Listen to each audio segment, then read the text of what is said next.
Hey, hi, if you ever get stuck, what is the exact difference between a forward deployed engineer, a data engineer, and an application developer inside Palantir Foundry? So, this video will be going to more than enough just to get understood about all these roles and what are their technology stack and responsibilities inside any organization.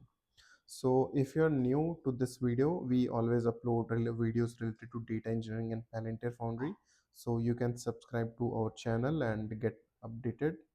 So before I start this video, let me tell you very clearly that these three skills are high paid skills like data engineer, application engineer, and forward deployed engineers. But the core difference between all these are, I have noted it down, like a data engineer majorly work on Python, SQL. So they work on majorly like data ingestion, data pipeline creation, the same role, just the platform is different. If I say about the application developer, so they majorly interact with React, TypeScript, workshop, and Ontology. So this role is more towards something like a full stack development. Should have very good understanding on the front end side and little bit on the back end side as well. As if I say about a forward deployed engineer, so as this role is the highest paid, if you can see here, so definitely this is the role where you will have very good understanding of the whole platform Palantir Foundry. So it is a combination of a data engineer, a application engineer, a data analyst, AI engineer inside that. Then they will be representing their organization to other companies, clients, and implementing their Palantir Foundry. So it is something role towards a architect level role.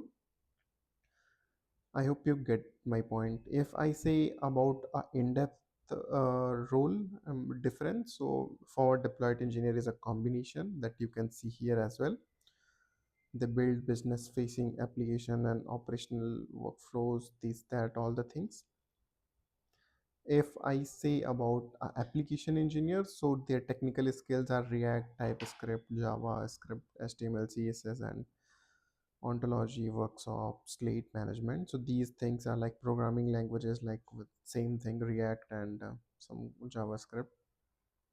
Goal is to create user interface and applications inside Palantir Foundry.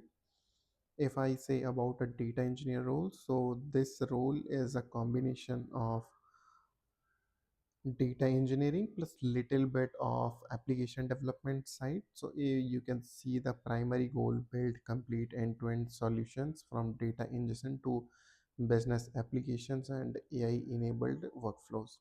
So why I'm telling you it is a also combination of roles. So first, before, let me tell you the technical skills. It is the same like SQL, Python, PySpark, and Spark, ATL, data modeling, Ontology is these things. And I have written React and TypeScript also. The reason behind this is very clear. If you are working inside any organization and it doesn't have any application engineer to create the dashboard, then it will be your responsibility to create that dashboard. So you should have basic understanding of React. That will be more than enough. Programming languages wise, SQL, Python, PySpark, JavaScript, TypeScript, all these. And it will be a plus point if you have any cloud exposure like AWS or Azure. So this is a basic overview of these things, difference. And that depends totally on what side you are you in the application development side or data engineer, because both are getting paid the good amounts from the consulting companies and some other companies who are hiring, like British Petroleum, Samsung Engineering, and ExxonMobil. And if you want to go through this document, definitely I'll be attaching this document in the comments or description. You can go through this document and to get updated. And if you also learning data engineering or interested in Palantir Foundry, you can go through our channel, as well as we have a paid course of. So if you are interested, you can message us. We will be shortly replying back to you. Thank you for watching this video. And if there are any concept, any ideas you have, you can comment it down. Yeah, thank you.